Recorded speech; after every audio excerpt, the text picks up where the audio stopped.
I can never say. Because today is like a prayer meeting.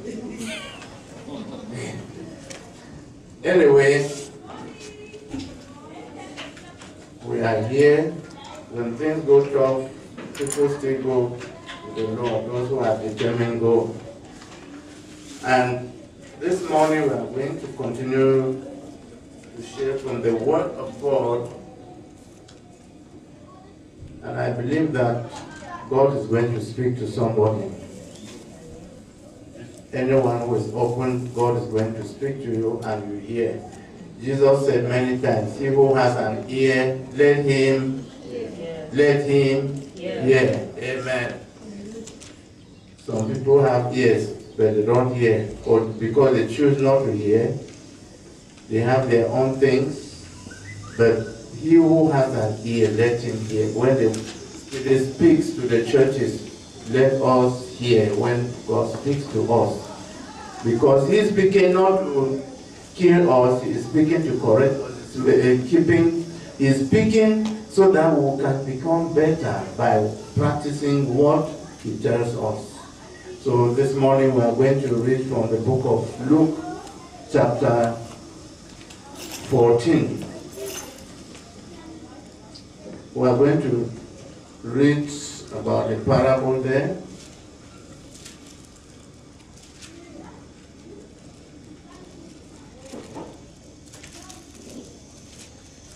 Luke chapter 14. We'll read from 15 to 24. The book of Luke, Luke chapter 14, verses 15 to 24.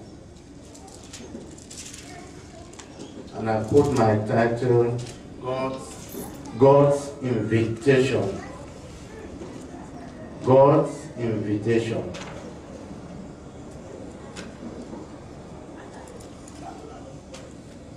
Now, that parable is talking about the invitation of God to a banquet, or the invitation of the rich person to a banquet. So I'll just read from here. Luke chapter 14, verses 15 to 24. When one of those at table with him heard this, he said to Jesus, Blessed is the man who will eat, or blessed is the man who will eat at the feast in the kingdom of God. Jesus replied, a certain man was preparing a great banquet and invited many guests. A certain man, he must have been a very rich man. And the Bible speaks of this same parable in the book of Matthew chapter 22 and says it was a king who was inviting to this banquet for his son. So if we look at the context, he's talking about God. Okay, verse 17. At the time of the banquet, he sent his servant to tell those who have been invited, come, for everything is now ready. Verse 18. But they all alike began to make excuses. The first said, I have just bought a field. I must go and see it. Please, excuse me. Another said, I have just bought 5 yoke of oxen and I'm on my way to try them out. Please, excuse me. Still another said, I just got married, so I can't come. I'm on honeymoon. Please, let me go other one. You say, please, excuse me, I'm on honeymoon. Please, please, you know, you have been married. Please, you know, Just leave me alone with my wife. Verse 21. The servant came back and reported this to the master. Then the owner of the house became angry and ordered his servant, "Go out quickly into the streets and alleys of the town and bring in the poor, the crippled, the blind, and the lame." "Sir," the servant said, "what you ordered has been done, but there is still room." Then the master told his servant, "Go out to the roads and country lanes and make them to come in, so that my house will be full. I tell you, not one of those men who were invited will get a taste of my banquet." Let me just ask this question. How many of us here have been invited by the Premier of Western Cape or the town, how do they call the mayor of Western Cape to any? How many of us here sitting have ever received an invitation from the mayor of Cape Town or the Premier of Western Cape? Well, I don't want to talk of the president, because that one is clearly none of us, I think. But we are talking only of Western Cape. Just put up your hand. How many of us have ever received an invitation from them, from any of them, to a banquet? Any? No one. From the Premier, Governor, in Cameroon, we talk of Governor, or even the head of the municipality, who is the mayor. No one. But this was a great man, and in Matthew they talk, he was the king who had a son. He gave invitations. And when an important person is given invitation, he doesn't just give to any kind of person.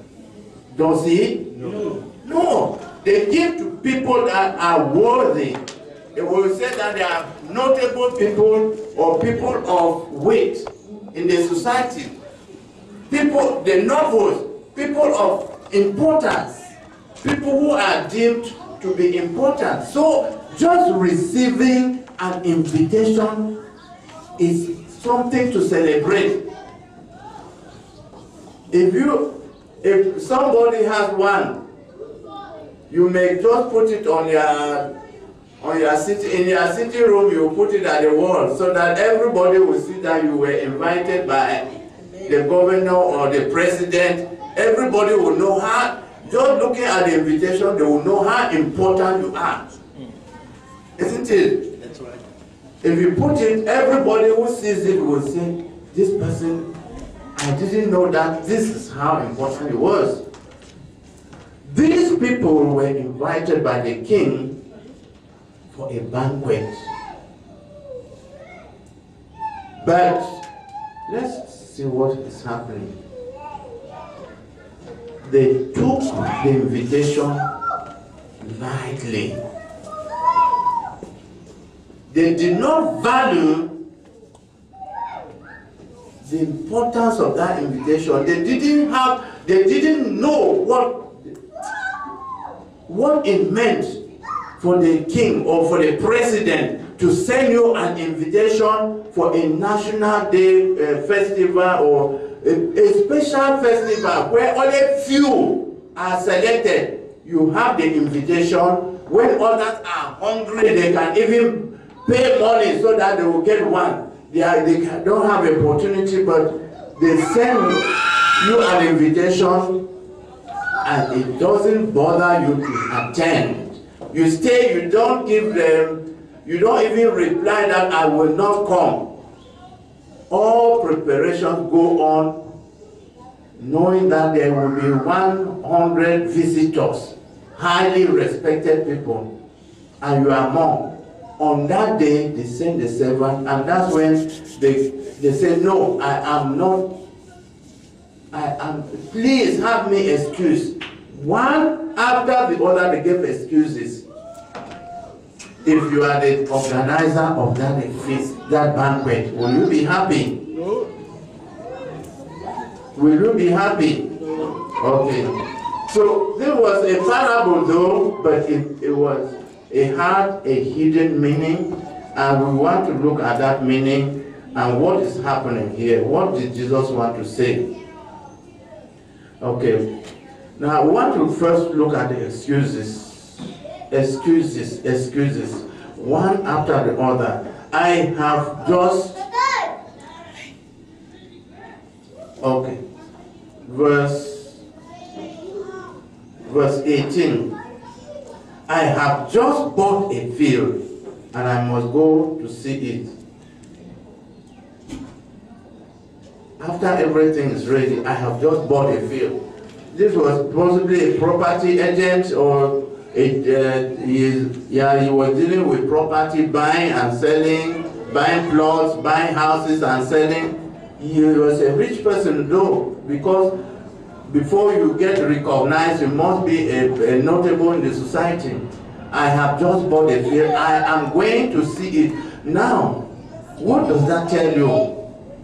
My field, my business is more important than your invitation. So, I am going about my business. I turned down your invitation.